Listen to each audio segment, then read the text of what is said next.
کسی اسم پر خفض کا داخل ہونا. وہاں پہ مصنف کا مراد ہے کہ خفض کبھی حروف جر سے بھی ہو سکتا ہے، جیسے کہ ہم نے کہا، کبھی وہ اضافت کی وجہ سے بھی ہو سکتا ہے، کبھی وہ تبعیہ کی وجہ سے بھی ہو سکتا ہے، یعنی وہ کسی لفظ کا تابع ہوگا. مگر یہاں پہ مصنف خاص طور پر حروف الخفض کا الگ ذکر کرتے ہیں، اشارے بیان کرتے ہیں. حروف الخفض تکرار مقصود، یعنی مصنف نے اس کی مطلب الگ تکرار کی، ریپیٹ کیا اس چیز کو کہ حروف الخفض کا کسی کلمے پر داخل ہونا یہ علامت ہے اس چیز کی کہ وہ لفظ اسم ہے. اراد به ان يبين ان ثمة كلمات لا تكون مجرورة لفظا. ان کا یہ مراد ہے کہ کچھ ایسے کلمات ہوتے ہیں جو لفظاً مجرور نہیں ہوتے ہیں، حالانکہ اس پہ حرف جر داخل ہوگا لیکن وہ لفظاً مجرور نہیں ہوگا. وانما تكون مجرورة محلا، مگر وہ ایسی جگہ وہ لفظ ہوگا جو مجرور ہوگا. مثلا حاضر، حاضر جو ہے یہ اسمی اشارہ ہے اور یہ مبنی ہے. اگر ہم اس پہ کوئی حرف جر داخل کریں گے، فار ایگزامپل من حاضر، ہم دیکھیں گے الف پہ کوئی چینج نہیں آئے گی. یا فار ایگزامپل ہم کہیں گے ہا اولائی، ہا اولائی یہ مبنی ہے کسرہ پہ. یا ہم کہیں گے اولائکا، اولائکا یہ مبنی ہے فتح پہ. اگر ہم من اس پہ داخل کر کے من اولائکا، یہ پھر بھی اولائکا رہے گا. مگر یہ اولائکا ایسی جگہ پہ موجود ہے جو محلن، یعنی ایسی پلیس پہ وہ موجود ہے جو مجرور ہے. اگرچہ وہ آخری لفظ پہ ہمیں جر دکھائی نہ دے گی، لیکن من کی وجہ سے وہ ایسی جگہ پر موجود ہے جو مجرور ہونا چاہیے. کہتے ہیں فَهَذِهِ تَدْخُلُ ضِمْنَ الْأَسْمَاءِ لِقُبُولِهَا حرف الجر. اگرچہ وہ بظاہر چینج نہیں ہوا، مبنی اسماء اگر چینج نہیں ہوتے ہیں لیکن پھر بھی وہ ہم اس کو اسم کہیں گے کیونکہ وہ محلاً مجرور ہے، لفظاً وہ مجرور نہیں ہے کیونکہ وہ مبنی ہے.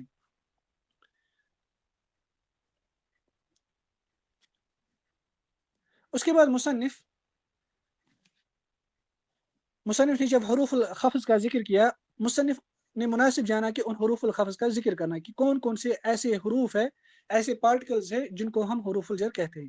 ان میں سے مصنف نے کچھ ذکر کیے ہیں: من، الی، عن، علی، فی، رب، الباء والکاف واللام وحروف القسم وہی الواو والباء والتاء. ان سب حروفوں کے، یہ جو حروف الجر ہیں، ان کے سب کے کچھ نہ کچھ میننگز ہوتے ہیں. ان میں سے پہلا ہے من. من کا جو ایک اہم میننگ ہوتا ہے وہ ہے الابتداء یا الابتدائیہ یا الابتداء، آپ کہہ لیں. ابتداء سے مراد ہے کہ کسی چیز کی شروعات کا ہونا اس من سے ہمیں سمجھ میں آتا ہے. مثلا اللہ تعالی سبحانہ و تعالی سورۃ الاسراء میں پہلی آیت میں کہتے ہیں سبحان الذی اسری بعبدہ لیلا من المسجد الحرام الی المسجد الاقصی. پاک اور بلند ہے وہ ذات جس نے اپنے بندے کو رات کا سفر کروایا ایک ہی رات میں. کہاں سے؟ اس سفر کی شروعات کہاں سے ہوئی؟ من المسجد الحرام، مسجد حرام سے، یعنی کعبہ شریف سے. یہاں پہ من کا مراد ہے الابتداء، یعنی اس سفر کی شروعات ہوئی، جو اسراء کا سفر تھا اس کی شروعات ہوئی مسجد حرام سے. اچھا، من کا ایک اور میننگ ہوتا ہے، مختلف میننگ ہوتے ہیں، میں دوسرا ایک میننگ بیان کروں گا، وہ ہے التبعید.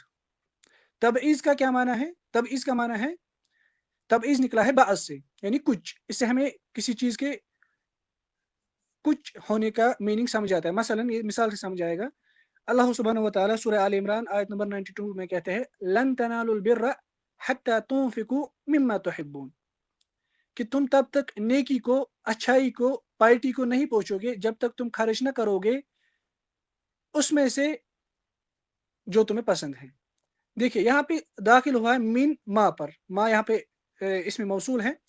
مما تحبون مراد ہے حتی تنفقوا بعض ما تحبون، جب تک کہ تم ان چیزوں میں سے جو آپ کو پسند ہے ان میں سے کچھ چیزیں آپ اللہ تعالیٰ کے راستے میں خرچ نہ کرو. یہاں پہ من کا یہی میننگ ہے. اسی طرح اور بھی میننگس ہیں، ہم ان کی ڈیٹیلز میں یہاں پہ نہیں جا سکتے. اس کے بعد مصنف دوسرے حرف جر کا ذکر کرتے ہیں، وہ ہے الا. الا کا بھی جو ایک بنیادی میننگ ہے وہ ہے الانتہا یا الغایہ، یعنی کسی چیز کی انتہا ہمیں اس سے سمجھ آتی ہے. مثلا پچھلی آیت جو ہم نے پڑھی الی المسجد الاقصی، سفر کی شروعات ہوئی، اسراء کا سفر، اس کی شروعات ہوئی مسجد حرام سے، انتہا اس سفر کی ہوئی مسجد اقصی پر، پھر مسجد اقصی پر معراج کا سفر سٹارٹ ہوا. الی سے یہاں پہ ہمیں سفر کی جو انتہا ہے وہ سمجھ آتی ہے، کسی چیز کا اینڈ.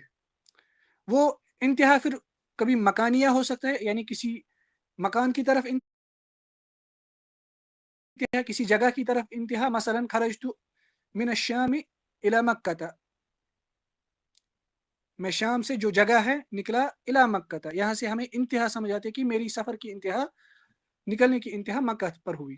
یا کبھی وہ زمانیہ ہوگا، یا ہمیں یعنی کسی چیز کی انتہا ہمیں زمان کے یعنی وقت کے اعتبار سے سمجھ آئے گی. مثلا مطرنا من الجمعۃ الی الجمعۃ، بارش ہوئی ایک جمعہ سے لے کر دوسرے جمعہ تک. جمعہ جو ہیں یہ وقت ہیں، اس سے ہمیں سمجھ آتا ہے کہ ایک جمعہ سے لے کر دوسرے جمعہ تک اس بارش کی جو انتہا ہوئی. اسی طرح تیسرا ایک حرف جر مصنف یہاں پہ ذکر کرتے ہیں وہ ہے ان. ان کے بھی مختلف میننگس ہے، مگر ایک اس کا جو اہم میننگ ہے وہ ہے المجاوزہ، یعنی ایک چیز کا دوسری چیز تک، یا ایک چیز کا دور ہونا دوسری چیز تک، ایک چیز کا دوسری چیز کی طرف تجاوز کرنا، دور ہونا کسی چیز کو ایک چیز سے دوسری چیز کی طرف.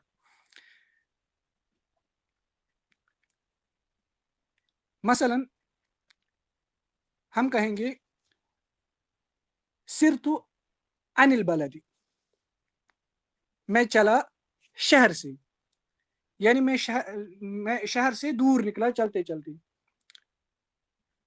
اسے کہتے ہیں المجاوزہ، یعنی کسی چیز ایک چیز سے دوسری چیز کی طرف تجاوز کرنا، بعید ہونا، دور ہونا.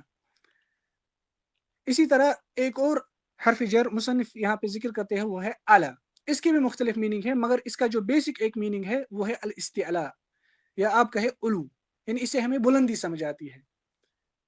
مثلا الرحمن علی العرش استوى، اس سے ہمیں یہ عقیدے کا بھی بینیفٹ ملے گا کہ اگر کوئی باطل عقیدہ رکھنے والا یہ کہے کہ اللہ تعالیٰ نعوذ باللہ عرش پر مستوی نہیں ہے، اسے ہم کہیں گے کہ اگر آپ عربی زبان کے ماہر ہوتے آپ کو پہلے اس سے ہی سمجھ آتا کہ جو حرف جر یہاں پہ داخل ہوا ہے الرحمن علی العرش استوى، علی سے ہی ہمیں علو کا معنی سمجھ آ گیا. وہ پھر اس چیز کا قائل نہ ہوتا، وہ تحریف نہ کرتا اس کی استوا کی استولا کی طرف، یعنی نعوذ باللہ اللہ تعالیٰ عرش پر غالب ہو گیا جیسے کہ وہ پہلے غالب تھا ہی نہیں. الرحمن علی العرش استوى، الرحمن اللہ تعالیٰ عرش پر مستوی ہوا جیسے کہ اس کی اللہ تعالیٰ کی ذات کے لائق ہے، یعنی بلندی. اسی طرح مصنف ایک اور حرف جر کا ذکر کرتے ہیں وہ ہے فی. اس کے بھی مختلف میننگ ہے. بنیادی جو اس کا میننگ ہوتا ہے وہ ہے الظرفیہ، یعنی کسی چیز کا کسی چیز میں سمیٹنا، یا کسی چیز کا کسی چیز میں ہونا، جیسے انویلپ میں خط ہوتا ہے. اسی طرح فی کا میننگ ہوتا ہے الظرفی، یعنی کسی چیز کا کسی چیز میں ہونا. یہ بھی پھر زمان کے اعتبار سے یا تو ہوگا یا مکان کے اعتبار سے ہوگا. مثلا سورہ روم میں اللہ تعالیٰ بیان کرتے ہیں فی بضع سنین، یعنی کچھ سالوں میں. یہاں پہ سنین ہے، یہ زمان ہے، وقت ہے. فی بضع یعنی کچھ سالوں میں. اسی طرح مصنف ایک اور حرف جر کا ذکر کرتے ہیں وہ ہے ربا. ربا جو ہے اس کا اصل میننگ ہے تقلیل، یعنی یہ کسی چیز کی قلت پہ دلالت کرتا ہے، یہ اس کا اصل میننگ ہے. مگر کبھی یہ تکثیر کا بھی یعنی کثرت کا بھی فائدہ دیتا ہے اگر کوئی دلیل ہوگی. مثلا رب تلمیذ مجتہد ناجح، یہ یہاں پہ واضح ہے کہ یہ تکثیر کے لیے ہے، کیونکہ ہم نے کہا رب تلمیذ مجتہد کہ بہت سے ہارڈ ورکنگ اسٹوڈنٹس وہ کامیاب ہو جاتے ہیں. لیکن اگر ہم اس کے برعکس کہیں گے رب تلمیذ کسول ناجح، کہ بہت کم لیزی اسٹوڈنٹس ہوتے ہیں جو سکسس پاتے ہیں، اس لیے یہاں پہ یہ تقلیل ہے، تقلیل کے لیے، قلت کے لیے ہے. اچھا، اس کی ایک شرط علماء بیان کرتے ہیں کہ ربا کا جو مجرور ہوگا، یعنی ربا جس اسم پر داخل ہوگا وہ نکرہ ہونا چاہیے. جیسے ہم نے مثال دی رب تلمیذ، نہ کہ ربت تلمیذ. یہ نحوین اس کی ایک شرط بیان کرتے ہیں کہ ربا اس میں نکرہ پہ داخل ہوتا ہے. اس کے بعد مصنف ایک اور حرف جر کا ذکر کرتے ہیں وہ ہے البا. وہ ہے البا. با کے بھی مختلف میننگ ہیں، ان میں سے ایک میننگ با کا ہے الاستعانہ، جیسے کہ میں نے شروعات میں کہا قتلت الحیۃ بالعصا، یعنی چھڑی کی مدد سے میں نے سانپ کو مارا. یا سورۃ الاعراف آیت نمبر 160 میں اللہ تعالیٰ بیان کرتے ہیں وَأَوْحَيْنَا إِلَى مُوسَىٰ إِذِ اسْتَسْقَاهُ قَوْمُهُ أَنْ اضرب بعصاک الحجر، کہ جب ہم نے وحی کی موسیٰ علیہ السلام کی طرف اس وقت جب ان کی قوم نے ان کو سکیا طلب کیا، یعنی پانی طلب کیا، ہم نے تب ان کو وحی کی کہ تم مارو چھڑی، اپنی چھڑی سے مارو، یعنی اپنی چھڑی کی مدد سے مارو، کس پر؟ پتھر پر، وہاں سے پھر چشمے پھوٹیں گے۔ یہاں پہ جو اضرب بعصاک، یعنی اضرب باستعانتک بالعصا الحجر، یعنی چھڑی کی مدد سے تم مارو پتھر پر۔ اسی طرح با کے مختلف میننگ ہے، با کا ایک میننگ ہوتا ہے سببیہ، سبب کا بھی یہ میننگ دیتے ہیں۔ مثلا اللہ تعالیٰ سورہ مائدہ کی آیت نمبر 13 میں بیان کرتے ہیں فَبِمَا نَقْضِهِمْ مِيثَاقَهُمْ لَعَنَّاهُمْ، کہ ان کے عہد توڑنے کی وجہ سے، یعنی یہود جو ہے، یہود و نصارہ جو ہے، خاص طور پر یہود یہاں پہ مراد ہے، انہوں نے ان کے ساتھ جو عہد کیا گیا تھا، اللہ تعالیٰ نے جو ان کے ساتھ کووننٹ لیا تھا، انہوں نے جو وہ عہد توڑا، اس عہد توڑنے کی سبب سے ہم نے ان پر لعنت کی۔ وَجَعَلْنَا قُلُوبَهُمْ قَاسِيَةً نَعُوذُ بِاللَّهِ، اور ان کے دل کو پھر سخت کر دیا۔ یعنی فَبِمَا نَقْضِهِمْ معنی کیا ہے؟ فَبِسَبَبِ نَقْضِهِمْ، جو انہوں نے عہد کو توڑا اس کے سبب ہم نے ان کے دل کو سخت بنایا اور ان کو لعنت کی۔ اس طرح اور بھی بہت سارے میننگ سے باقی۔ اس کے بعد مصنف کاف کا ذکر کرتے ہیں، حرف الکاف۔ کاف کا جو بنیادی اصل میننگ ہے وہ ہے تشبیہ، ریزمبلنس دینا، اس سے ہم ریزمبلنس دیتے ہیں۔ مثلا انت کالاسد، آپ شیر کی طرح لگتے ہو، ساعتک کساعتی، آپ کی گھڑی جیسی میری گھڑی کی طرح ہے۔ اور کبھی یہ تعلیل کا بھی معنی دیتا ہے، جیسے کہ کچھ مفسرین بیان کرتے ہیں سورہ بقرہ آیت نمبر 198 میں اللہ تعالیٰ بیان کرتے ہیں وَاذْكُرُوهُ كَمَا هَدَاكُمْ، ذکر کرو اللہ تعالیٰ کا، کیوں؟ کما هَدَاكُمْ، کیونکہ اللہ تعالیٰ نے تم لوگوں کی ہدایت کی، تمہیں صحیح رستہ دکھایا۔ یہاں پہ کاف کا کچھ بعض مفسر بیان کرتے ہیں کہ کاف یہاں پہ تعلیل کے لیے ہے، یعنی سبب، تعلیل، ریزن کے لیے ہے یہاں پہ۔ اسی طرح مصنف ایک اور حرف جر کا اسم، حرف جر کا ذکر کرتے ہیں، وہ ہے لام۔ لام کا بنیادی معنی ہوتا ہے ملک، یعنی ملکیت، پوزیشن، بلانگنگ۔ مثلا وَلِلَّهِ مَا فِي السَّمَاوَاتِ وَمَا فِي الْأَرْضِ، قرآن میں مختلف جگہوں پر ایسی آیت ہے وَلِلَّهِ مَا فِي السَّمَاوَاتِ وَمَا فِي الْأَرْضِ، جیسے سورہ آل عمران 109 آیت میں، یعنی اللہ تعالیٰ ہی مالک ہے ان تمام چیزوں کا جو زمین میں ہے اور جو آسمان میں ہے۔ اس کے بعد مصنف حروف القسم کا ذکر کرتے ہیں۔ حروف الجر میں ہی مصنف حروف القسم کا بھی ذکر کرتے ہیں۔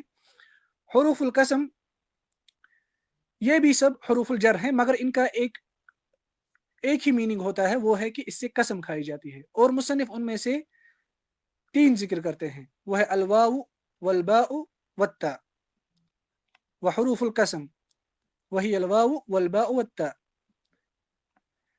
پہلا جو اس میں سے ہے الواو، یہ قسم کے لیے، جیسے ہم نے کہا کہ اس سے ہم قسم کھا سکتے ہیں، مثلا واللہ لن تأکل اليوم، اللہ کی قسم تم آج نہیں کھاؤ گے۔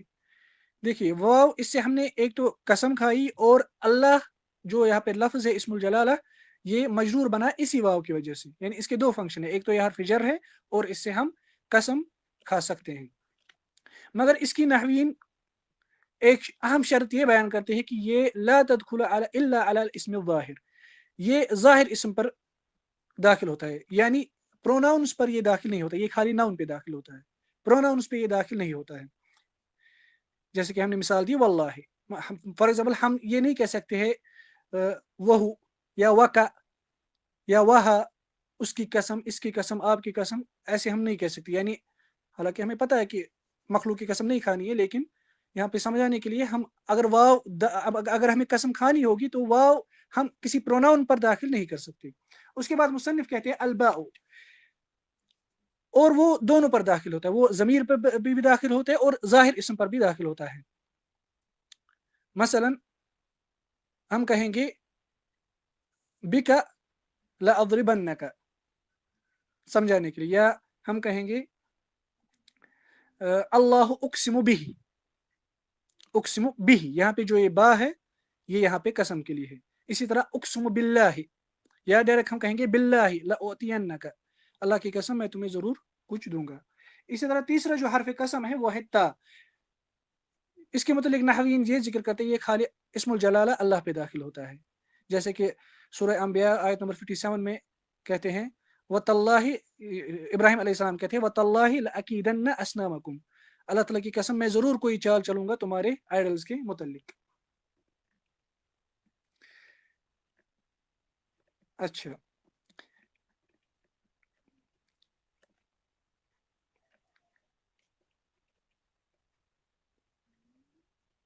مصنف نے یہاں پہ یہ 4 علامات ذکر کی جن جن سب کا ہم نے ذکر کیا.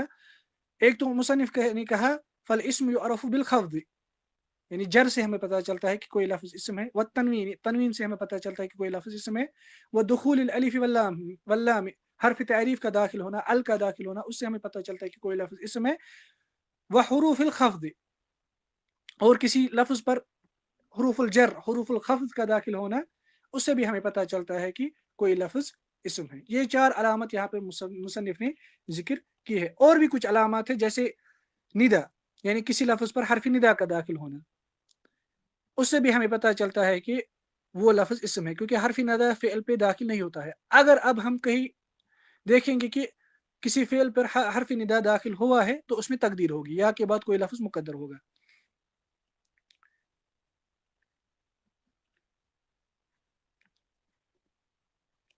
اس کے بعد مصنف کہتے ہیں والفعل یعرف بقد والسین وسوف وتاء التانیث الساکنہ، کہ جو فعل ہے وہ ہم ان 4 علاماتوں سے ہمیں فعل کی پہچان ہوتی ہے، قد، سین، سوف اور تاء التانیث الساکنہ، یعنی ایسا تا جسے فیمینٹی ڈینوٹ ہوتی ہے، کسی لفظ کا، کسی فعل کا مؤنث ہونا ڈینوٹ ہوتا ہے اور وہ ساکن ہوتا ہے.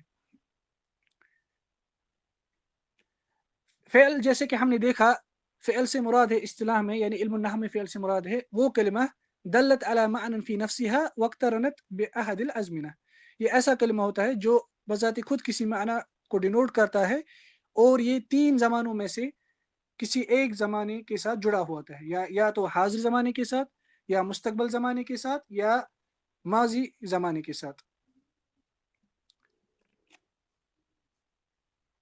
اور فعل کے بھی مختلف علامات ہوتے ہیں، مصنف یہاں پر ان میں سے 4 کا ذکر کرتے ہیں. پہلی علامت مصنف ذکر کرتے ہیں قد. قد سے یہاں پہ مراد ہے قد الحرفیہ، یعنی قد یہاں پہ قد سے مراد ہے حرف. اور یہ جو قد ہیں یہ فعل ماضی پہ بھی داخل ہوتا ہے اور یہ فعل مضارع پہ بھی داخل ہوتا ہے، فعل امر پہ یہ داخل نہیں ہوتا ہے اور یہ اسما پر داخل نہیں ہوتا ہے. اور جب یہ فعل ماضی پر داخل ہوگا تو اس کے 2 میننگ ہوں گے. جب یہ فعل ماضی پہ داخل ہوگا اس کے 2 میننگ ہوں گے، یا تو یہ تحقیق کا میننگ دے گا، یعنی کوئی چیز بتحقیق پوری ہو گئی، اس میں کوئی شک نہیں ہے، مثلا قد قام زید، قد قامت الصلاۃ.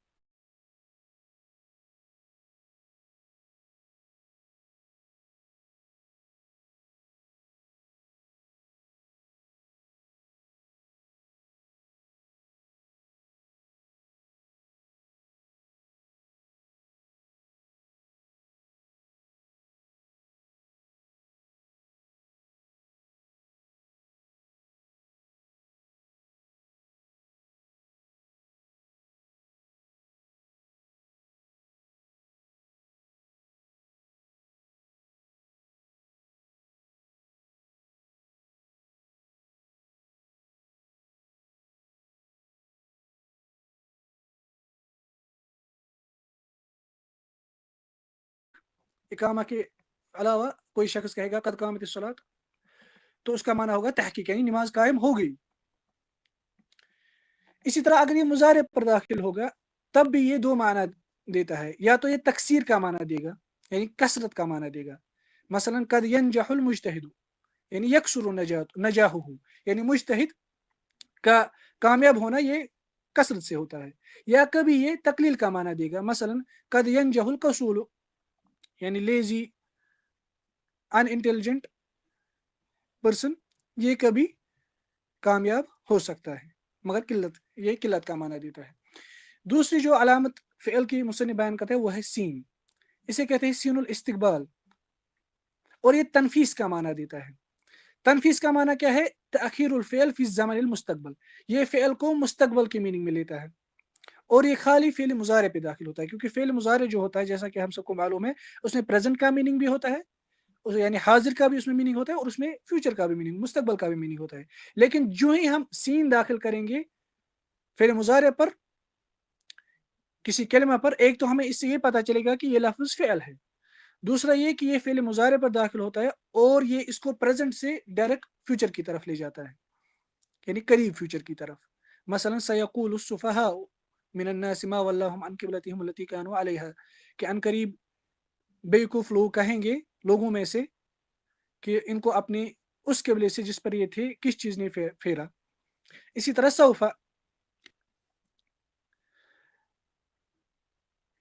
سوف وہ بھی تنفیس کا میننگ دیتا ہے، وہ بھی فعل مضارع کو خاص کرتا ہے مستقبل کے لیے. کچھ علماء کہتے ہیں بعید مستقبل کے لیے، یعنی دور مستقبل کے لیے. اس کا بھی یہی میننگ ہوتا ہے التنفیس، یعنی یہ فعل کے میننگ کو مؤخر کرتا ہے، فعل مضارع کے میننگ کو مؤخر کرتا ہے مستقبل کے لیے. مثلا اللہ سبحانہ وتعالی سورۃ الضحیٰ میں کہتے ہیں وَلَسَوْفَ يُعْتِيكَ رَبُّكَ فَتَرْضَى، کہ ان قریب مستقبل میں اللہ تعالیٰ آپ کو عطا کریں گے اور آپ راضی ہو جائیں گے. اسی طرح سورۃ النساء میں اللہ سبحانہ وتعالیٰ کہتے ہیں أُولَٰئِكَ سَوْفَ يُؤْتِيهِمْ أُجُورَهُمْ، یہی وہ لوگ ہیں جن کو اللہ تعالیٰ ان قریب مستقبل میں ان کے اعمال کا اجر دے گا. تیسری علامت جو مصنف بیان کرتے ہیں وہ ہے تاء التانیث الساکنہ، ای الدالة على تأنیث المسند الیہ، یعنی یہ ایسا تا ہوتا ہے جس کلمے پر یہ داخل ہوگا، یعنی خاص طور پر فعل ماضی پر، کیونکہ تاء التانیث الساکنہ یہ خالی فعل ماضی پر داخل ہوتا ہے، جیسے فعلت، ذہبت. یعنی یہ ایسا تا ہوتا ہے جو فعل کے مؤنث ہونے پر دلالت کرتا ہے، اور وہ ایسا تا ہوتا ہے جس پر سکون ہوتا ہے. مثلا قالت ہند، ہند نے کہا. قال فعل ماضی، تا اس میں حرف تعنیس ہے، ہند یہ اس کا فاعل مرفوع ہے.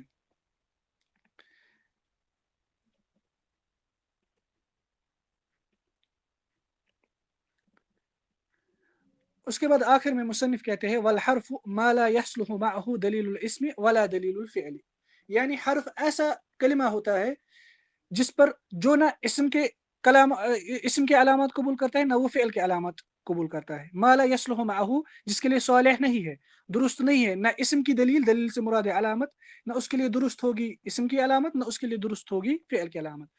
گو اگر کوئی کلمہ وہ نہ کسی فعل کی علامت قبول کرے گا، نہ ہی وہ کسی اسم کی علامت قبول کرے گا، ہمیں سمجھ آ جائے گا کہ وہ لفظ جو ہے وہ حرف ہے.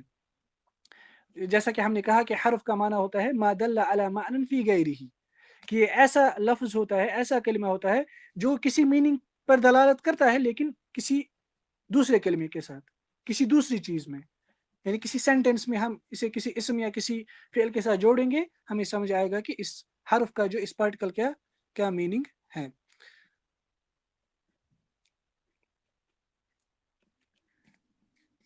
اس لیے ملحت الاعراب ایک نحو کی ایک مشہور کتاب ہے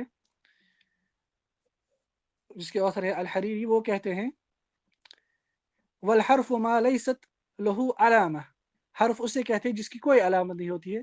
فکس علی قولی تکن علامہ، تم میرے قول پر قیاس کرو تم علامہ بن جاؤ گے. یعنی یہ بچوں کو، اسٹوڈنٹس کو ترغیب دینے کے لیے کہتے ہیں کہ اگر تم نے یہ چیز سیکھ لی تم علامہ بنو گے. حالانکہ ہمیں پتہ ہے کہ حرف کی پہچان کرنے سے کوئی علامہ نہیں بنے گا، لیکن یہ ہمارے علماء کی رحمہ اللہ ان کی عادت ہوتی ہے کہ بچوں اسٹوڈنٹس کو ترغیب دینے کے لیے، ان کو خوش کرنے کے لیے ایسی چیز بولتے تھے. والحرف ما لیست له علامہ، حرف ایسا کلمہ ہوتا ہے جس کی کوئی علامت نہیں ہوتی، نہ ہی وہ اسم کی علامت قبول کرتا ہے، نہ ہی وہ فعل کی علامت قبول کرتا ہے. فکس علی قولی، اس لیے میرے اس قول پہ قیاس کرو تکن علامہ، تم علامہ بن جاؤ گے. اس سے پہلے ہم ذکر کر چکے ہیں کل کے درس میں کہ حروف 3 قسم کے ہوتے ہیں. کچھ حروف ایسے ہوتے ہیں جو اسم اور فعل دونوں پر داخل ہوتے ہیں، جیسے حل، جو استفہام کے لیے ہے. اسی طرح کچھ حروف وہ خالی اسما پر داخل ہوتے ہیں، جیسے حروف الجر ہوتے ہیں، وہ خالی اسما پر داخل ہوتے ہیں. اس طرح اور بھی بہت قسم کے حروف ہوتے ہیں.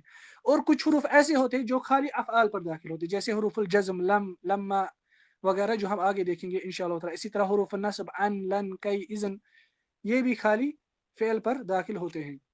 اس کے ساتھ پہلا جو یہ باب ہے اس کا اختتام ہوتا ہے۔ اللہ سبحانہ و تعالیٰ سے دعا ہے کہ ہمیں اپنی قرآن کی لغت سمجھنے کی توفیق دے، اس پر عمل کرنے کی توفیق دے۔ اقول قولی ھذا واستغفر اللہ لی ولکم ولسائر المسلمین من کل ذنب فاستغفروه انہ هو الغفور الرحیم۔ سبحانک اللہم و بحمدک، اشہد ان لا الہ الا انت، استغفرک و اتوب الیک۔ اگر کسی بھائی کو کوئی سوال ہو، نیچے آپشن ہوتا ہے ریکویسٹ کا، وہ ہاتھ کھڑا کر سکتا ہے تو وہ سوال کر سکتا ہے اس درس کے متعلق۔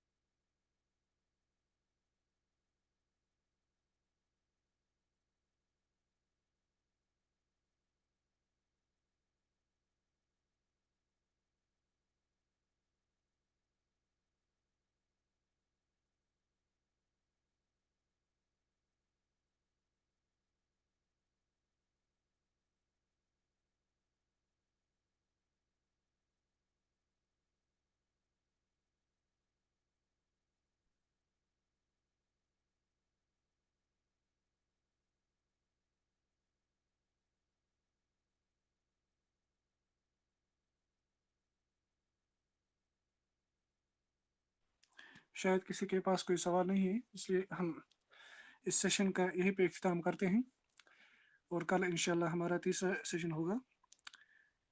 صلی اللہ تعالیٰ علی خیر خلقی محمد وعلی آلہ وصحبہ وسلم، والسلام علیکم ورحمۃ اللہ وبرکاتہ۔